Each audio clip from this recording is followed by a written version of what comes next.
Hello students, welcome to our channel enlighten classes. Students, आज हम पढ़ेंगे class 10th English first flight का chapter 10 the sermon at Benares. And in this chapter we will cover 3 points about the author, introduction and value based summary. So let's start from about the author. Betty Renaissance was an American writer. She was born on October 2nd, 1921 in the Renaissance family. She died on April 30, 1999 at the age of 77. तो बेटी रेंसा जो है एक अमेरिकी लेखिका थी। इनका जन्म 2 अक्टूबर 1921 को एक रेंसा फैमिली में हुआ था और इनकी मृत्यु 30 अप्रैल 1999 को, जब ये 77 वर्ष की थी, तब इनका निधन हो गया। Next, introduction.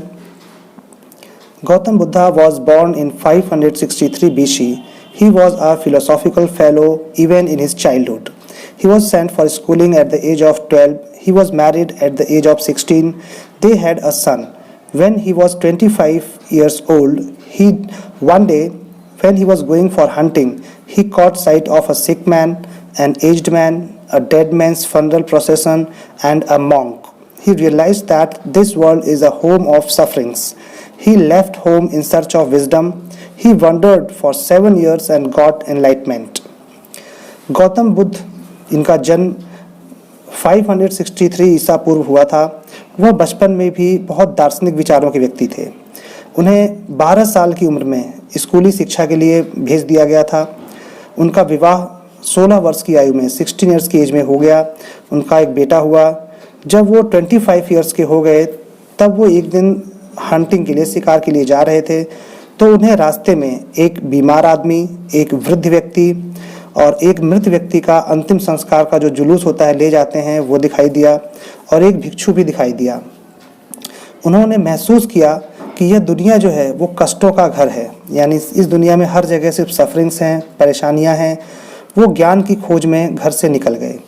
वो 7 सालों तक, 7 ईयर्स तक भटकते रहे और उसके बाद उन्हें एनलाइटमेंट की प्राप्ति हुई, ज्ञान की प्राप्ति हुई। ओके, तो now value based summary. First point, Gautam Buddha a prince. Gautam Buddha 563 BC to 483 BC was a prince. His name was Siddharth Gautam. At 12, he was sent away for schooling in the Hindu sacred scriptures. He returned after 4 years. He married a princess. They had a son. तो यहाँ पे बताया गया है गौतम बुद्ध जो थे वो एक राजकुमार थे। उनका नाम सिद्धार्थ गौतम था।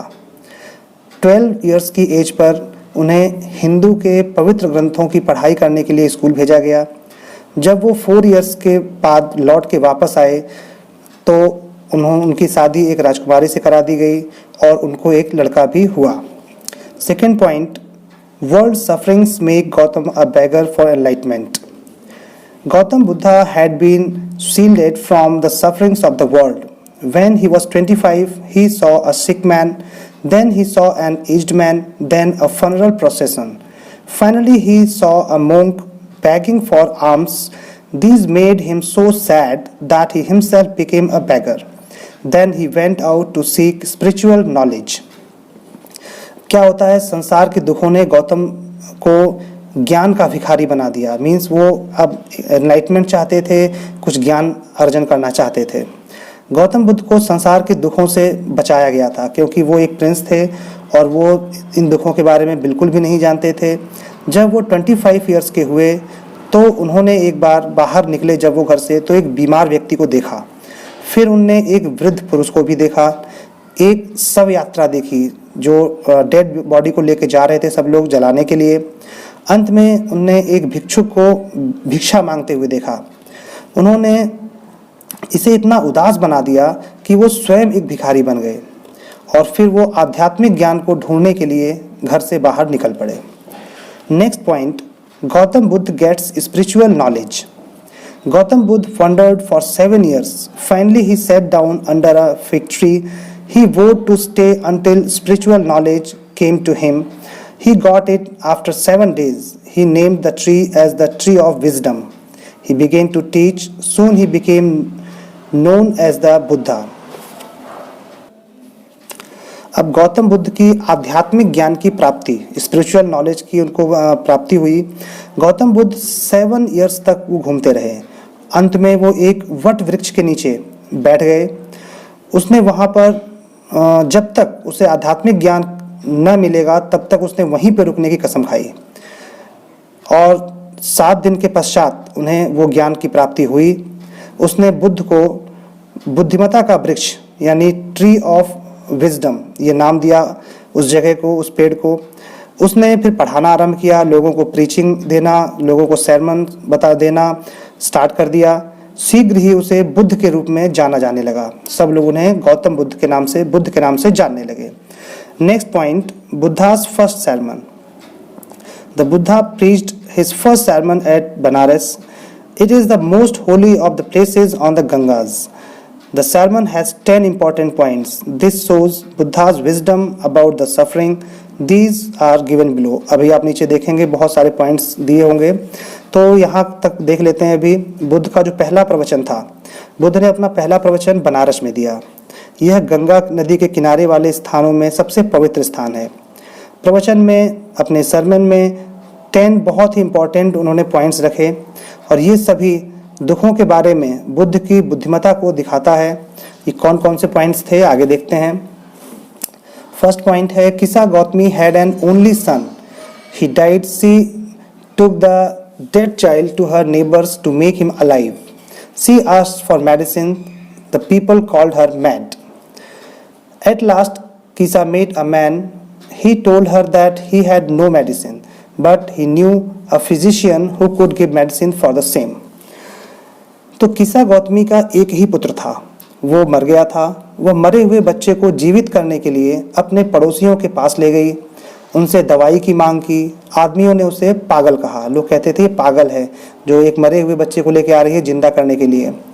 अंत में किसा एक व्यक्ति से मिलती है, उसने उसे बताया कि उसके पास तो कोई दवाई नहीं है, परंतु वह एक डॉक्टर को जानता है जो उसको ये दवाई दे सकता है। Next, Kisa Gotami asked him to tell the man, he told her to go to Shakyamuni the Buddha. Kisa asked the Buddha to give medicine to cure the boy. अब क्या होता है यहाँ पे, किसा गौतमी ने उस मनुष्य के बारे में बताने के लिए कहा कि कौन व्यक्ति है वो मुझे बताओ, तो उसने उसे शाक्यमुनि बुद्ध के पास जाने के लिए कहा। किसा ने बुद्ध को उसके लड़के का इलाज करने के लिए दवाई देने के लिए कहा।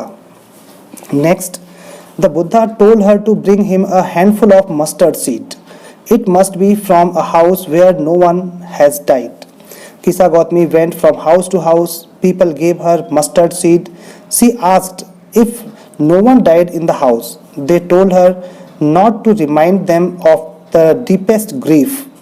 अब क्या होता है, बुद्ध ने उसे मुट्ठी भर सरसों के बीज लाने को कहा, और ये उस घर से होने चाहिए जहाँ पर कोई व्यक्ति मरा न हो।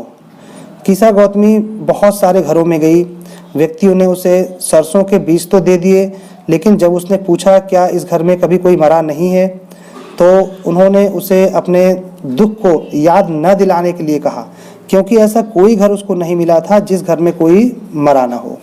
और ये एक शाश्वत सत्य है, एक यूनिवर्सल ट्रूथ है। Next, Kisa Gotami could not get the seed from such a house. At last she sat tired and hopeless at the wayside. Darkness soon fell, she saw the lights of the city, soon the darkness of the night was everywhere. She considered the fate of the man, she thought that she was really selfish in her grief. Death was common to all, yet there lay a path that led man to immortality if he surrendered all selfishness. तो किसा गौतमी ऐसे घर से बीज नहीं ले जा सकी क्योंकि उसको कोई ऐसा घर मिला ही नहीं। अंत में वह रास्ते में थकी और निराश होकर बैठ गई। शीघ्र ही अंधेरा हो गया था। उसने शहर की रोशनी देखी और बहुत जल्दी ही रात का अंधेरा चारों तरफ फैल गया। उसने व्यक्तियों के भाग्य के बारे में सोचा। उसने सोचा कि वह अपने दुख में वास्तव में बहुत ही सेल्फिश हो गई थी, क्योंकि मृत्यु जो है, डेथ जो है, वो सभी के लिए समान है, इक्वल है। फिर भी एक रास्ता है, यदि मनुष्य को, यदि वह सारी खुदगर्जी को छोड़ दे, सेल्फिशनेस को छोड़ दे, तो हो सकता है वो अमरता तक पहुंच जाए। यानी कि उसके अंदर भी अब स्पिरिचुअल फीलिंग्स जो थी वो धीरे धीरे आने लगी। Next, the Buddha told her that human life was brief and painful, no one could avoid dying, all those who were born were to die one day, young and adult all have to die like the vessels of a potter, they break after being made। Buddha ने बताया कि मानव जीवन छोटा है और कष्टदायी है, बहुत सारे कष्ट हैं इस जीवन में, कोई भी व्यक्ति मरने से बच नहीं सकता, जिसका जन्म हुआ है उसको एक दिन मरना ही पड़ेगा। युवा और वृद्ध कोई भी हो, सभी कुम्हार के बर्तनों की तरह मरेंगे, बनने के बाद वे टूटते हैं, कुम्हार बर्तन बनाता है और कुछ समय के बाद वो बर्तन टूटता ही टूटता है। इसी तरीके से जो मृत्यु है वो हर इंसान को आनी है। Next point, all depart from life, a father can not save his son, all relatives lament deeply when the dead is taken like an ox for slaughter, so the world is affected by suffering due to death and decay, the wise do not grieve as they know the truth। सभी जीवन से चले जाते हैं, एक पिता अपने बेटे को नहीं बचा सकता, सभी सगे संबंधी गहराई से शोक मनाते हैं जब मृत व्यक्ति को उस प्रकार ले जाया जाता है जैसे किसी बैल की हत्या करने के बाद उसे ले जाया जाता है। इसलिए संसार पर मृत्यु और छीड़ता के कारण पीड़ा का बहुत ज़्यादा प्रभाव होता है। बुद्धिमान व्यक्ति जो हैं वो दुख नहीं मनाते हैं क्योंकि वो सच्चाई को जानते हैं। No one will get peace of mind from weeping or from grieving. On the contrary, his pain will be greater, his body will suffer. The dead are not saved by expressing sorrow. He who is of the lamentation and grief shall have peace of mind. One who has overcome sorrow will be free from sorrow and be blessed। किसी को भी रोने से या दुख मनाने से मन की शांति नहीं मिल सकती, इसके विपरीत उसका कष्ट अधिक होगा। अगर आप विलाप करेंगे, रोएंगे तो दुख और ज़्यादा होगा, लेकिन मन को शांति नहीं मिलेगी। उसका शरीर जो है व्यक्ति का वो दुख झेलेगा, दुख उठाएगा। मृत व्यक्तियों को दुख दिखाने से बचाया नहीं जा सकता। जो व्यक्ति मर गया है, अगर आप सोचो हम बहुत दुखी हो जाएं, बहुत विलाप करने लगें तो शायद वो जीवित हो जाए, तो ऐसा बिल्कुल भी संभव नहीं है। वह जो शोक मनाने और दुख से परे हैं, उन व्यक्तियों को मन की शांति मिलती है। वह व्यक्ति जिसने दुखों पर काबू पा लिया है, जिसने दुखों को जीत लिया है, वो व्यक्ति दुख से स्वतंत्र हो जाता है और उसे हमेशा आशीर्वाद मिलता है, लोगों का सहयोग मिलता है और मन में उसके शांति बनी रहती है। तो students, we have completed this chapter, the sermon at Banaras from first flight। Okay, thank you।